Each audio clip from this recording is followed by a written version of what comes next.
if you see a group of women of color, they're often in a reality space and often in a combative space, where if you're white, you can see a group of white girls or white women being friends, you know, being, again, magical and mystical. And so it's not that, you know, in the reality world we are singled out. It's just that it's just nothing else, very few other choices. So what, you know, Beth, what led you to, I mean, because a lot of people sit at home and may have seen those credits roll just like you and go, why did they call them a hoe? And they could, you know, we could have coffee over it, or it could be, you know, conversation in a beauty shop. But why did you act out? Like why did you go beyond? I mean, probably most of the women in this room have been, have had conversations about, you know, the images, or how narrow it is, or how some dumb, you know, lotion didn't get us right. You know what I mean? Like, but what moved you to make a movement? Well, I mean, because you were quiet when I first met you. I'm still quiet. But you were quiet behind the, behind the ones and twos like this. I would have never when I first met you, I would have never thought that, because I don't even know that you even talked much. Like I think you said you wouldn't even get on the mic. I wouldn't. So how did the woman that wouldn't get on the mic get in front of 3 million people and do this? Because it didn't start, well, for one, it didn't start like this, and it wasn't driven out of me wanting to ever get on the mic. You know, as you know, last year was kind of me breaking it, and still this year, I'm still kind of getting comfortable with speaking in public. All my career as a DJ, I never got on a microphone. Even I would always tell people, even if they wanted me to tell them to move their car, I was like, they're just gonna get towed because I'm not saying a word. But you know, it was driven out of a passion. It's a matter of fact, a friend of mine who's a famous sculptor in Brooklyn, Nancy Grossman, she watched me to grow, and she says, you know, she says, when you're driven by a passion and a mission and a vision, the self will bloom into the position. And that's really true, because I was always passionate about this. I've always been passionate about culture. I've always been passionate about music. I've always been passionate about my people.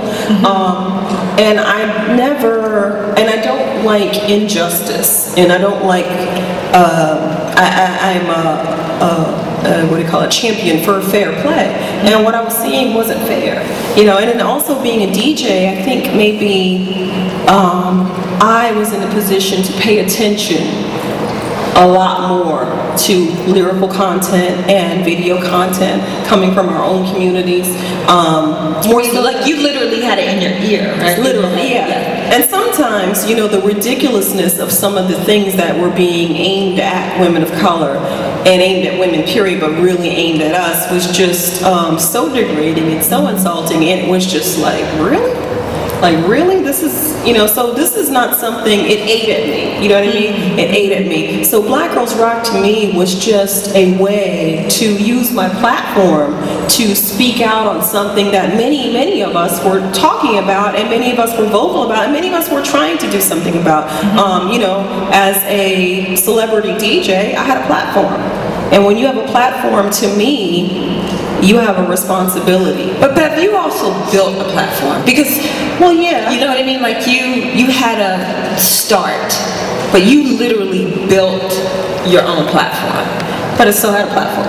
Right. So no matter how you get there, you build, once you have the platform. And, you know, I spoke about this with, when we're talking about women kind of giving into, or women endorsing negative images of women of color, and saying kind of like, I'm not a role model, and I just think that it's such a disservice.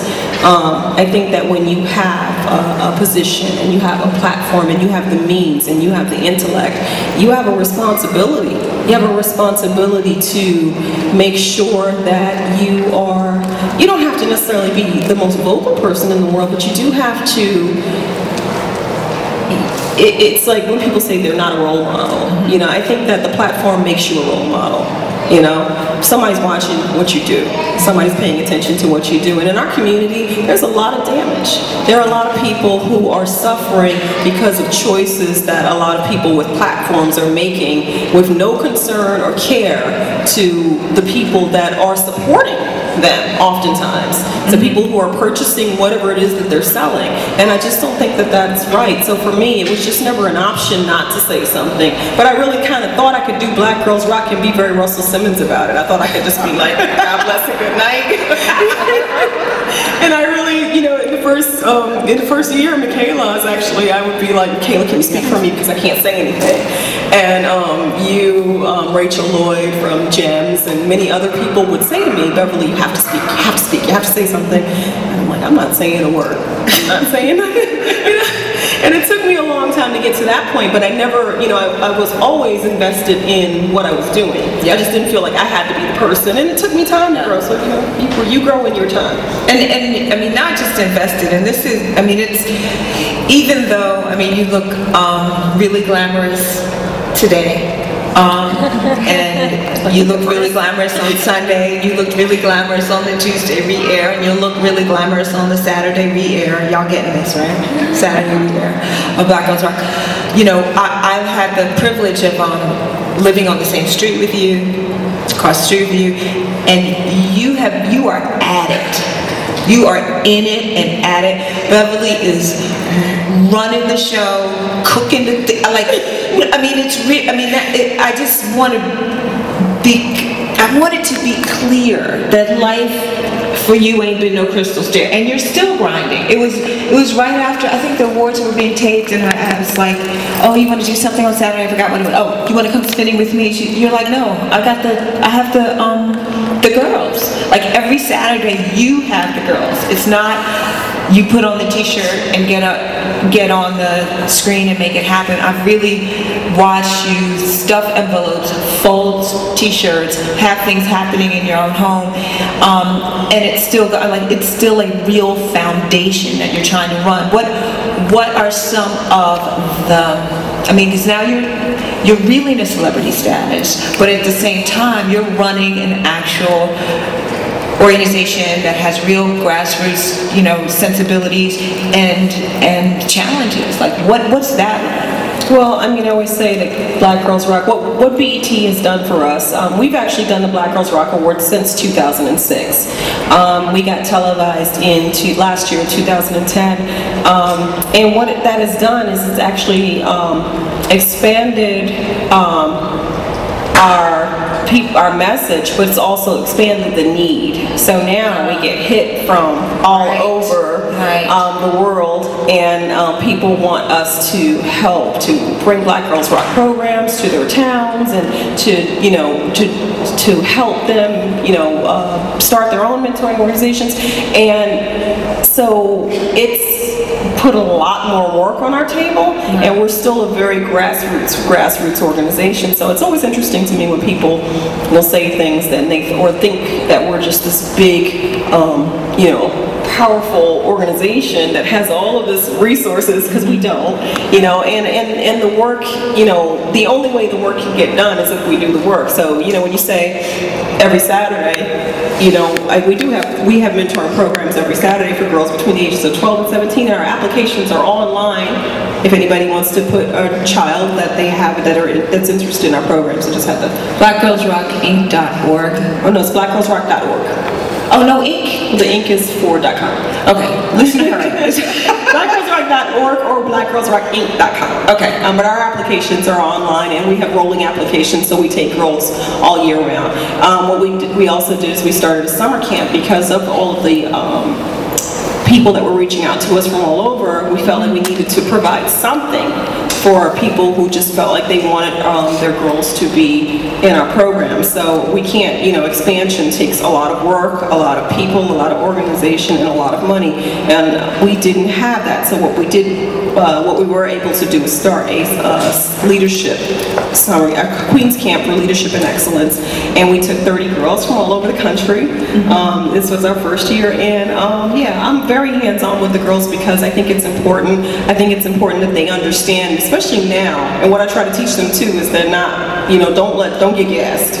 Don't let all of the tension that comes around us around award time go to your head.